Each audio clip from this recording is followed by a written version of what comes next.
Kamakailan na nga, naging usap-usapan na si Vince may mansion daw.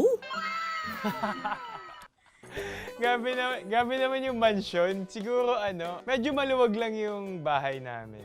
Blessed lang din talaga na yung dad ko, meron siyang construction business. Kaya din siguro nakapag-invest siya sa land.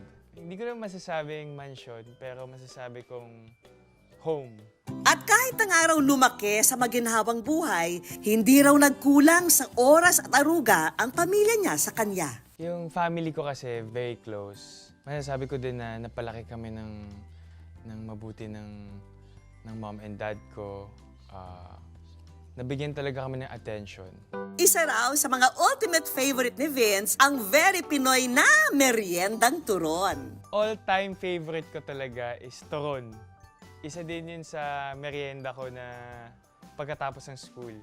Kung saan ako binababa ng classmate ko, may nagbebenta ng turon doon. Doon ako sinusundo ng mom ko. So, habang nag-aantay, bumibili muna ako ng turon.